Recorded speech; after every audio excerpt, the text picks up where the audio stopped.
Nestor will be telling us about his thesis work on high-speed flickering and jet formation in GRS 1915 plus 105. The format is first the public talk, as you know.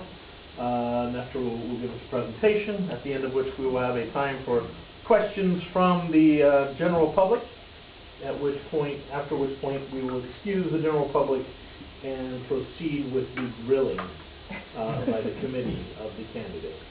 So, and the committee is all here, and Dave Wrightsey is connected via Skype from the LIGO lab in Caltech. So, with no further ado, Nestor. Thanks everybody for being here, and I hope you enjoyed the presentation. So, today we're going to talk about microquasars, the high-speed flickering and the relativistic jet formation on a particular microquasar, GRS 1915 plus 105. So, the outline of the presentation, let me get here so they can see me. The outline of the presentation, I'm going to start with a general introduction to put everything in context so you can follow the rest of the presentation. Then I'm going to show you the study that we did in the X-ray emission. After that, we did a study in simultaneous X-ray and infrared light curve. And following that, I will introduce CISE, the instrument we are building, why CISE is relevant for this thesis, and what I've been doing on CISE. So let's start with the introduction. What's a microquasar? Microquasar is a stellar mass black hole located here in the center of this system in a binary system with a companion star.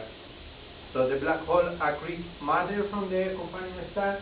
That matter forms accretion disk, and sometimes we see also relativistic jets. Here we have simultaneous X-ray, infrared, and radio emission from year 1915. We know the X-rays are coming from the accretion disk, infrared are coming from the inner part of the jet, and radio are from the outer part of the jet. And these simultaneous observations, the typical image that everybody shows, to demonstrate that there is a relation between these three wavelengths, because this spike here triggers the emission, so we see X-ray, after that we see infrared, and then we see radio. So that's the motivation of this thesis: understand the accretion and relativistic jet formation in GRS 1915 or in microquasar in general. But there is a component of the emission that is not shown there, so I create this diagram to put everything in context. So we have the accretion disk, we have the corona, that is this kind of cloud that is around the inner part of the accretion disk and of the black hole, and we have the jet. So the accretion disk is emitted as a soft black body X-ray photon below 10 kV. Part of those photons go to the corona and are upscattered there and re-emitted as a high power low X-ray, normally about 5-10 kV, and then we have the synchrotron jet. So observing all these three wavelengths, we can know what the microquasar is doing. And here we have a representation of the different states of the microquasar. So X-ray luminosity, soft X-ray, hard X-ray, and this starts here in the, well, at the very beginning the microquasar is down here when the accretion is low. We don't have an accretion disk, or it's very cool, and there is not X-ray emission. So when the accretion starts, we are going up this side, and what we have is a strong corona and the beginning of the jet, and we see the accretion disk, but it's not too strong yet. So as the accretion continues, it goes up. At this point, the jet is really strong, the corona is really strong, and each time the accretion disk is getting hotter. So we're now moving on this side. At some point, the jet disengages, they start to disappear, the corona also starts to disappear, and the accretion disk gets really hot. So we come to the soft intermediate, as when the jet disappear and the corona disappear, we are in the soft state. So basically, analyzing those three wavelengths, we know what the microquasar is doing. There is another component that is seem to be key to understand all these. There are the quasi-periodic oscillations, the QPO, and basically these components are in the X-ray emission. When you calculate the power spectrum, like this one, we see a bump here. This is telling that something is flickering in the X-ray emission in a very small range of frequency. Why they are important? Because they are always simultaneous with the infrared jet. Theories to explain those QPO are a bunch of them. All of them are complicated. Not all of them explain what we see observationally. They doesn't explain all the phenomena that we see observationally. We have the accretion, ejection, and stability. So you can see it's pretty complicated. I'm not going to go into it because, as I said, they doesn't explain everything in the QPO. But one thing that is common to all these theories is that they consider accretion and magnetic field. And which other element of the microquasar is related with accretion and magnetic field? The jet. So somehow these QPO seem to be the relation between everything. Now let me introduce the archetypal microquasar GRX 1915 plus 105. This is called the archetypal microquasar because it does everything that other microquasar does plus more stuff. So here we have a representation of the 20 known galactic microquasars with this size and companion star size. GRX 1915 is this one here. It has the largest disk, has the biggest companion star, and also it's the heaviest known black hole in the Milky Way. It has another particularity that these are transient objects. The normal life of this object is 5 to 10 years. This has been on for 20 years and it's still on. The distance is 12.5 kiloparsec in the galactic plane. There is a huge extinction towards the object. The magnitude in the visible is 30. In the J, H, and K are 17, 14, and 13. So we can observe it in the infrared, but it's pretty dim and we cannot see all the variability there. As I told you, these objects are highly variable. Here we have the classification of the X-ray emission. Has been classified in 12 different classes. Top panel is color diagram that they use to classify the X-ray emission. So don't look too much at that, but if you look at the bottom panel, all these are light curves from this object. These are 1 hour light curves. So in 1 hour can be doing all this, or doing all this, or doing this. So this object is kind of crazy. In 1 hour, these are pretty clear observations. In 1 hour, you can see 3 of these classes at the same time. Today, we're going to analyze this one here, class Chi, and then we're going to compare these to class Alpha and class Beta. The infrared variability is also highly variable, and it has been divided in 3 classes. Class A is really strong radio jet that has a synchrotron origin, meaning they are coming from the jet. Class B, infrared flare, 10 times weaker than class A, and also with a synchrotron origin, also coming from the jet. And finally, class C, which are really dim, and the synchrotron origin there is not so clear. Besides that, again, we know the X-ray QPO are linked with the infrared jet, and kind of recently, Etienne Berisol in 2008 found a 25-second flickering in the X-ray emission of this object. So, if there is something flickering in the infrared, there is something flickering in the X-ray, which is the relation between those two. Going back to the motivation, basically, we want to answer which is the relation between the X-ray QPO and the infrared flickering, or which is the relation between the accretion disk and the relativistic jet. And now, here we start with what I've been doing. First, we produce an analysis of the X-ray QPOs in the soft and hard X-rays. For that, we use data from RXP satellites, from the PCA instrument and HXP instrument. PCA is soft, HXP is hard. And we analyze 6 different observations, 3 of them in this epoch, very quiet epoch, 3 of them in this highly variable epoch. We calculate the power spectrum, so we have observation 1, 2, and 3. for the PCA and the XP, and we see a clear TPO there at different energy bands. So we divide the power spectrum in different energy bands, so we see the TPO in all the energy bands. However, in this other observation, we don't see the TPO. So the next thing we did was analyze the spectra of the object. So here we have the black part is from the PCA data, the red part is from the XP data. So this is soft, this is hard. And we fit that with the standard model for microquasar. So the black part with a black body plus a power loss, and the red part who have power loss. We found very good fitting. Here are the parameters of the fitting, and if we look at the photon index for the power law alone is always around 3.3 in one observation.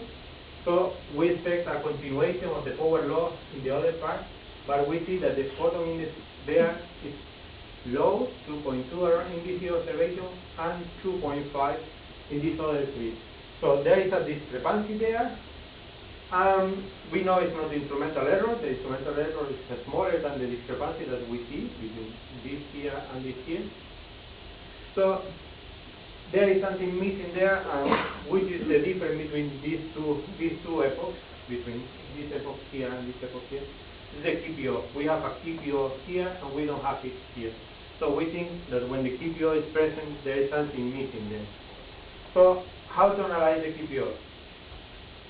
We calculate the fractional QPO RMS spectra. So basically, in each energy band, we calculate the percentage of the total energy of the light curve that contributes to the QPO. And we found this. So this point here is the QPO spectra, they are the different energy bands. It's minimum around here in 20, in 5, 6 around 20, and then it decreases. We compare that with the flux from the components we know are there, the black body and the power loss. Here we have the black body flux, so the QPO is minimum where the black body is maximum. So it's kind of difficult that the QPO are coming from there, because then it will be maximum here. And the QPO increase before the power loss, and then it decreases here when the QPO is maximum and the only component there. So it's also difficult to explain that the QPO is coming from the power loss. So we think this QPO is a new component of the X-ray emission. We call it a QPO power loss. We think it's a power loss. And with that, we propose a new model of the X-ray emission of GIS 1915 composed of a soft black body, a hard power loss, plus the QPO power loss. So we are seeing X-ray emission coming from accretion disk, from the corona, and for the first time ever from the jet. So going back to the model I showed you at the very beginning, this is what we knew until now. The QPO RMS is telling that QPO is not coming from there. We are seeing these two emissions, but there is no QPO there. So we think the QPO, those X-rays are coming from the very inner part of the jet. How this compares with previous authors? I have this table where we have the standard model, the soft black body plus the hard power loss, and then these two authors use also QPO RMS tools, and they found a new component in the emission, coming from the QPO, but they only use PCA data, so they only go back to this. They stop here around 20 kb, so they see the spectra coming up and keeping constant, but they don't see it decreasing. So with that, Sobolewska in 2006 proposed a model with an accretion disk emitting as a soft black body, with a hot corona emitting as a hard contonized, and the QPO is coming as a soft contonized component that is produced as a heating pooling between the accretion disk and the corona.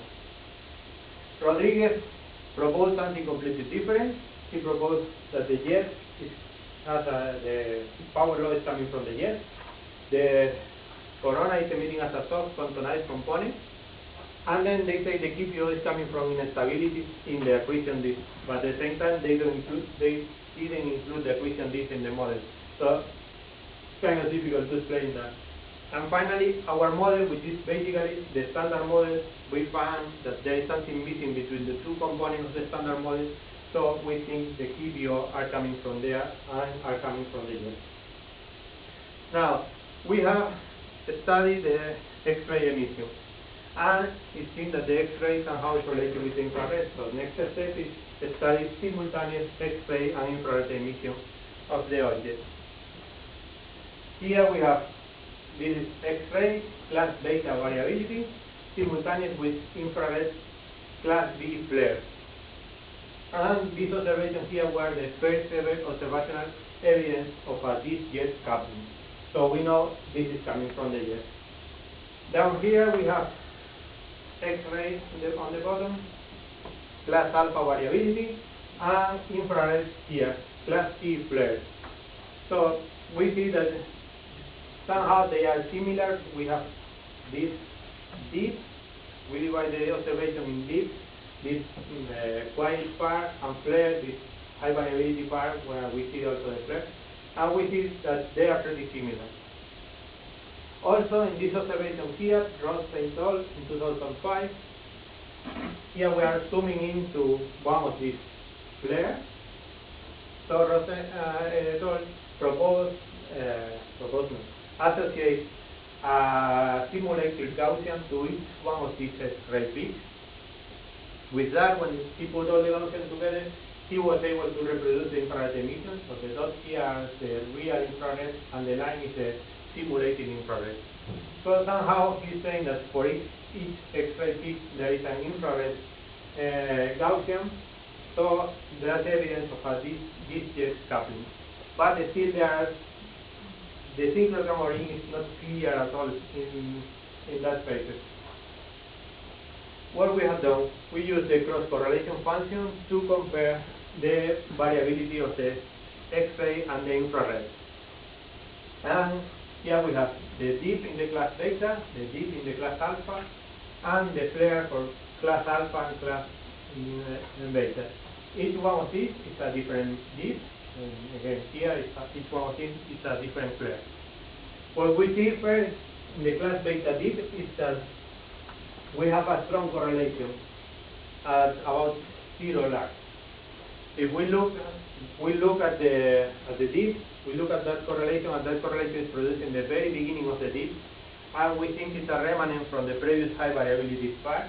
So if we mentally assume that we can eliminate the strong correlation, we only see the small variation, we see that the dip of the class beta are pretty similar to the dip of the class alpha, and basically that is noise, so there is no correlation there.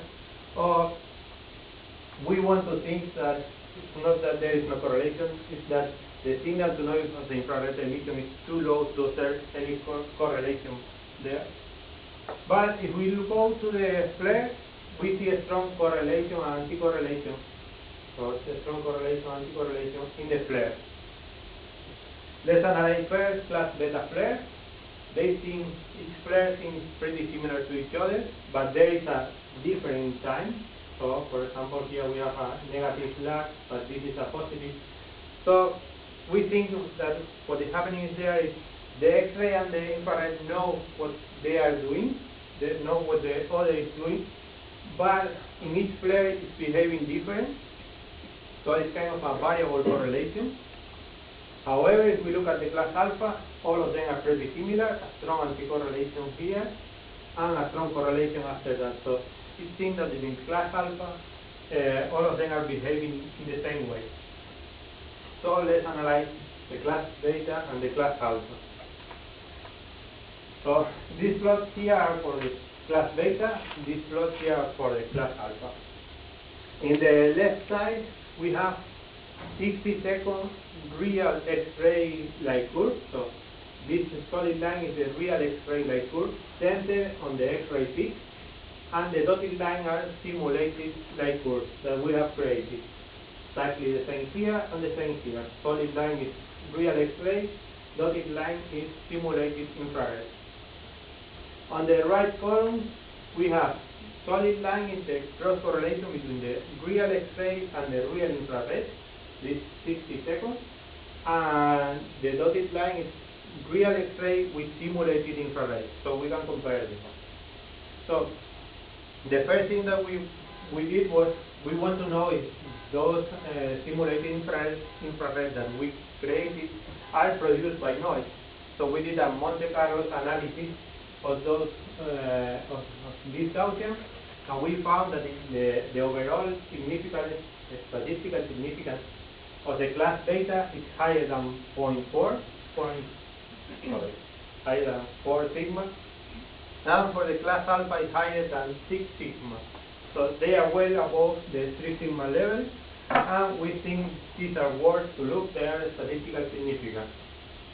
Then we use the KS test to calculate the match probability between these two curves, so between the real cross correlation and the simulated cross correlation. And we found that in the class beta, the match probability is around 67% in one of the cases, so it's kind of noisy, it's not a good probability, but in the class alpha it's 95% for each one of these. So these are worth looking. The class alpha is worth looking because it seems to be pretty structured. So let's zoom in this light curve here to see what is happening there. So one more time, solid line is real X-ray, dotted line is simulated infrared. The first thing that is clear is that after the X-ray peak, we have an infrared excess, and that excess is between 20% or 60% higher than here. So after every X-ray peak, we have an X-ray excess. That somehow these two are related. Then we see at the Gaussian, the individual Gaussian, and we see that within each 60 seconds, they have a very fixed frequency. The frequency changes from 60 seconds to 60 seconds, but here they have a fixed frequency. So something is flickering there in a range of 0.1 to 0.3 Hz. We assume this is coming from the jets, so the jets are plasma blobs that are launched. So with that frequency, we can calculate the plasma blob size, and in this case it's 0.006 to 0.016 astronomical units. And we also can calculate the mean lag between the X-ray and the infrared. So if these two are related, one is coming after the other, we can note the distance between these two. The mean lag is around 10 seconds, so the distance between the origin of the X-ray and the origin of the infrared is about 0.02 astronomical units.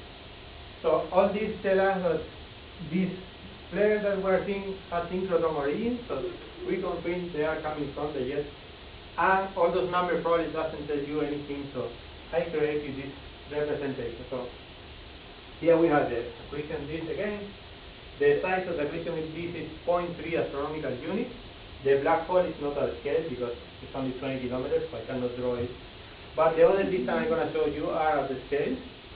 So from the radio jet, we know that the diameter of the block, the diameter of the jet is 1 astronomical unit, so it would be something like this.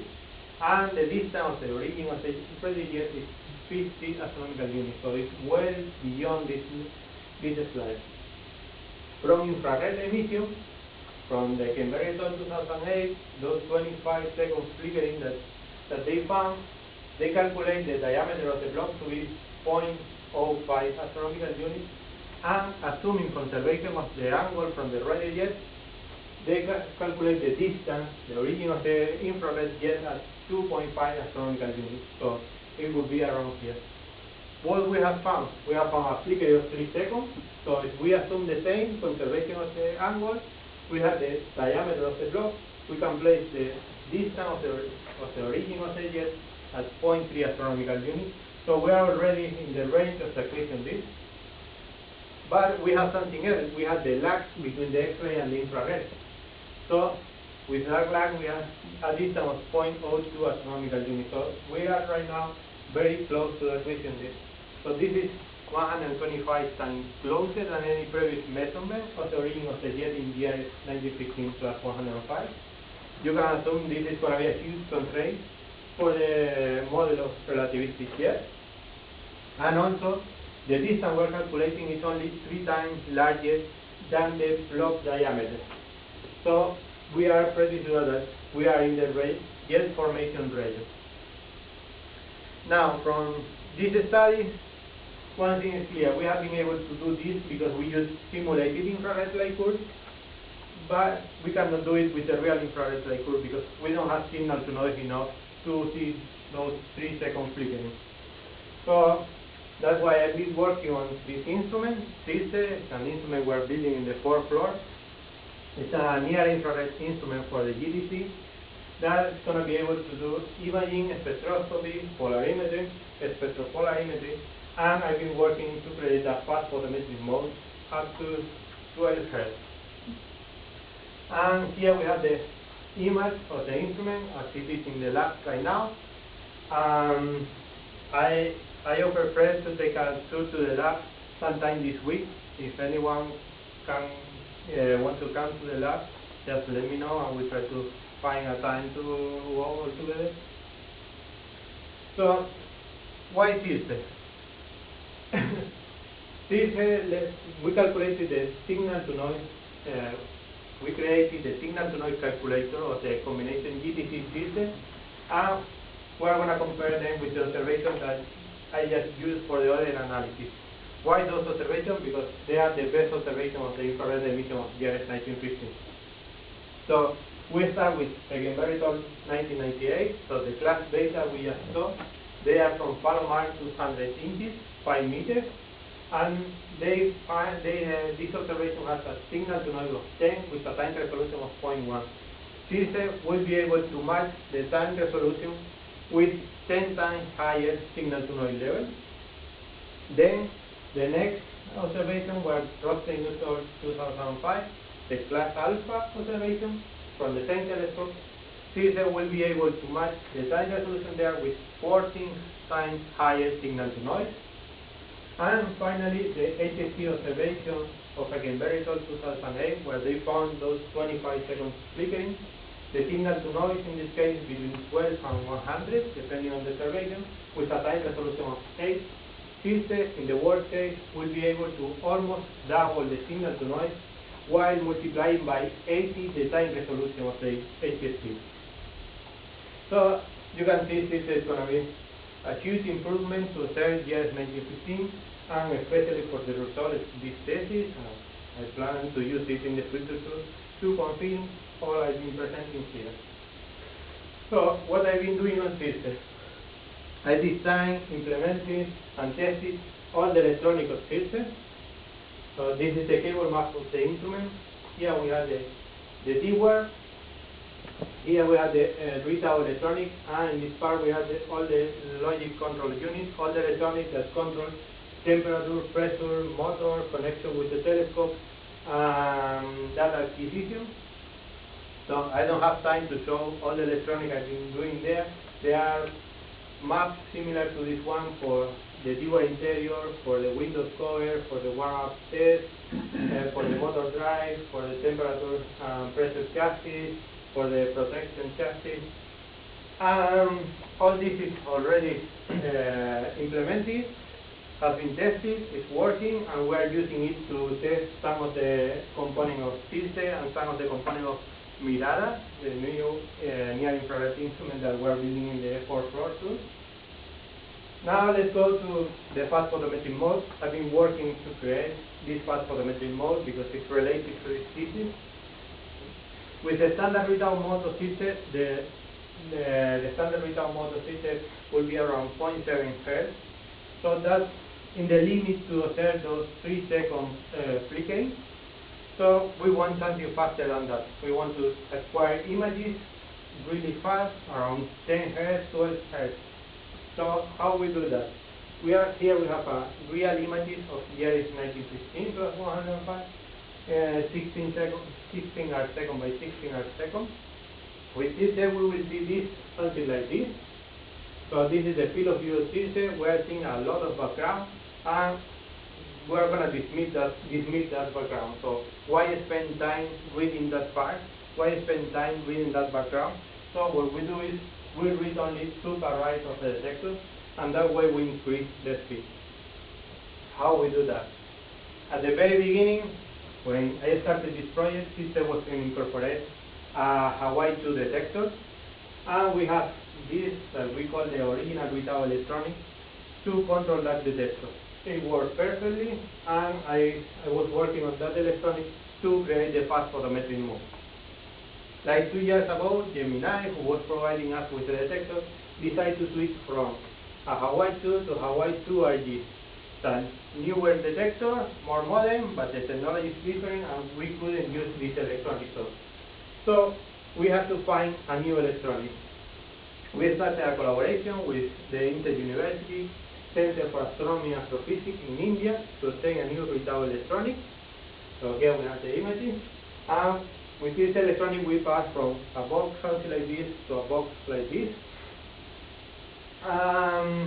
I was in India a year ago for 1 month learning how to use the system, facilitating the integration of the system in SysPex.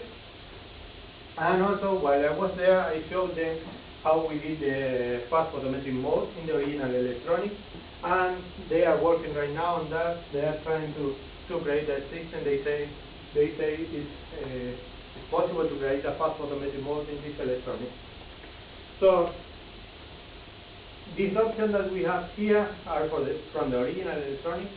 In the standard mode, it was able to read at 0.6 Hz. With all these options, in option 5, we were able to reach 8.5 Hz, reading only 256 by 256 pixels in the detector. So that was pretty good. With the new electronic, the standard readout rate is 0.76 Hz, and it's going to be able to reach 12.2 Hz, keeping steady the noise. In this case, the noise was higher, but now we're keeping steady the noise. Go ahead. That's for the full frame, right? That's not for pixel. Like the rate. No, this is the full frame. Okay. This is for the whole detector, 0.7 Hz, and 256 by 256 pixels, it's 12.2 Hz. So basically we can observe the 0.1 second variability. The next thing I've been doing on system is the image quality test. So the optical range of system, the same that the mirrors and the brackets of the mirror are made of the same material, aluminum 6061. So when you do everything of the same material and you pull it down, everything contracts the same. You have a homologous contraction, and this conserves the aberration, this conserves the image quality. So that allows us to do one test of the instrument. So we can test the instrument at warm temperatures. We don't have to go down to 77 Kelvin. The first test that we did is a measure of the surface roughness of the mirror. So we took a laser, we shined the laser to the mirror, and we took an image of the diffraction pattern. Here we have the result and the specification of each mirror. These three down here are pretty good. So at this image, these three images, basically what we're measuring here is the relation between the light that is in the central spot in the LED compared with the side lobe. So here we almost don't see side lobe, but if we look at 4.2, which is way out of the specification, we see clearly the side lobe here. So these two mirrors were out of the specification. We sent them back to the company, they sent back to us. We tested them again, they were bad, we sent them back, and they arrived for third time last week. We're going to test it this week. So the next thing I'm going to do is that we did was a measure of the optical aberration. For that, we placed this pinhole mask at the entrance of the instrument. So each one of these holes that you see here are 0.2 our second simulated star. So that way we can measure the quality of the image. And all these images are from the central spot. What we did is we put a camera in the location of the detector. We found the best focus, which is around this, and then we moved the camera forward 20 microns, took an image, another forward 20 microns, took an image, and then backward from the focus position. So this is a shift around 100 yes, around 150 microns, and taking images every 20 seconds, 20 microns. So we see here that the spot is elongating in this direction, around the focus position pretty good, it's a Gaussian, and then it's deforming in the other direction. So we're seeing that the dominant aberration is astigmatism, and that's what we expected. That's not so bad for the instrument. Then we measure the focal plane field curvature of the image. The GTC is a grippy cretin design. That means that the image of the telescope is not flat. What you get is a plane with a certain curvature, a positive curvature. So surface is designed to compensate that curvature and give us a flat image because the detector is flat. So in this case, we're placing at the beginning the mass that is flat. It's not pure as the image of the telescope. So what we see at the very end is a plane with a negative curvature. So basically, each one of these lines is a row of pinholes here. So we took an image of the pinhole here in the side. We move to the next one, move the detector to find the best focus location, measure the shift, move the next one, measure the shift, and we can reproduce the focal plane. And it's pretty good, and it compensates the curvature of the GTC focal plane. Then what we did is measure the full width al maximum. So from here we took a pinhole in each one of these quadrants around the edge and the center, and we fit those pinholes to a Gaussian and calculate the full width al maximum. Remember, these were 0.2 simulated stars. So here we have the measure of the full width al maximum. They are pretty good. They are close to 0.2, except this one here that is 0.3, and it corresponds to this image. You can see this image is the work.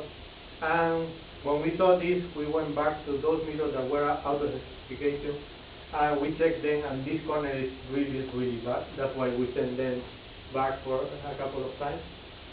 So if we translate these measurements to 0.3 a second, because that's the lowest thing, the minimum thing observed in the infrared at the GTC side, we see that this is going to provide, even with these low bar mirrors, excellent image quality over 90% of the detectors, only this corner.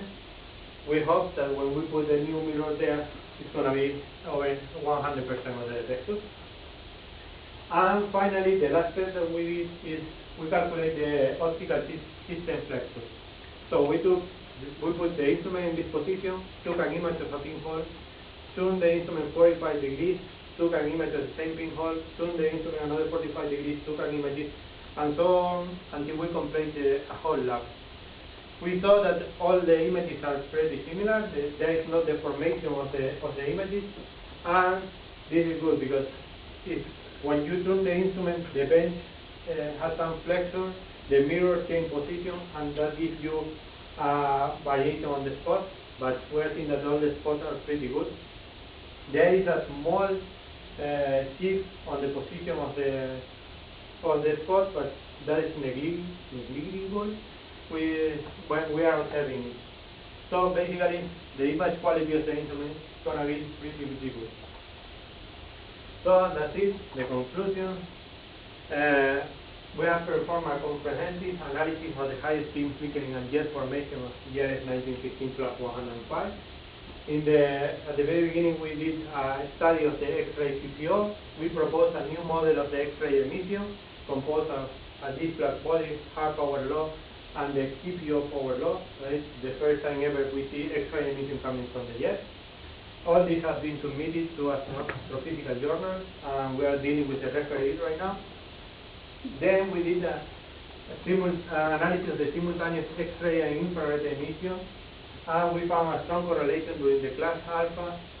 And with this study, we placed the location of the jet forming region at 0.02 astronomical units. That is 125 times closer than any previous author.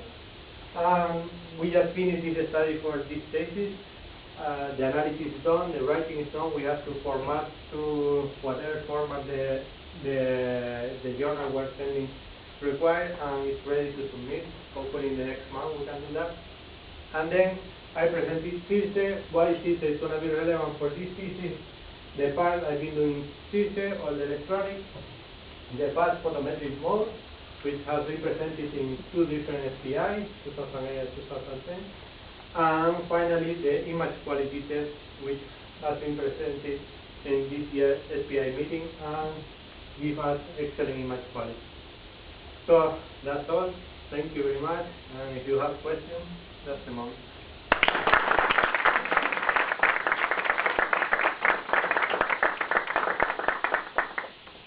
Nestor? Okay, we have time for questions from the general audience.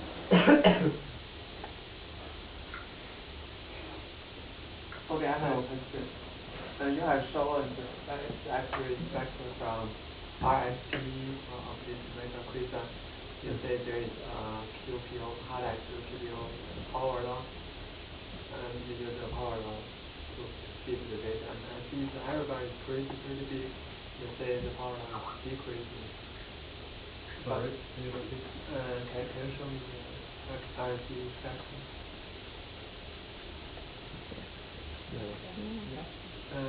One more. One more. No. One? Yeah, this is.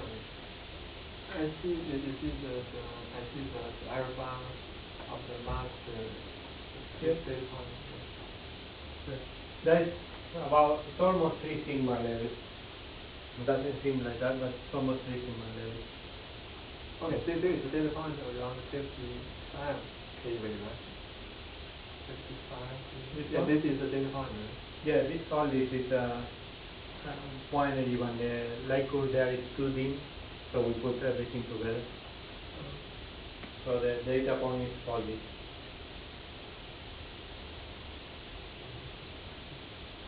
Does that answer your question? Yeah, I think I need the last data point. Another question.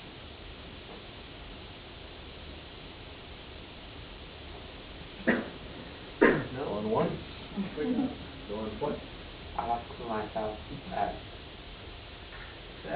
when Turkey is expected. I can give you an answer, but we have the PID. I know. The latest official guess. The Well, official guess is that we hope to ship it to DTC early in 2013. It depends on when we get the detector array from Gemini. If the company isn't able to get the fast readout mode working, will that be a problem for you, for your side? well, of course it will be a problem for this, but it's when I was there, I was looking at how they manage the controller, and it seemed pretty straightforward that they can do it. It's a question of implementing a microcode, basically. It's not a company, it's another research observatory. Actually, they can read super value of 64 by 64 pixels, only that dimension, but they cannot do it. And they do it fast, but not continuously. They can take one image only. Other questions? All right, if not, let's thank Nestor again. And we'll take about a 7 or 8 minute break. Now the general public is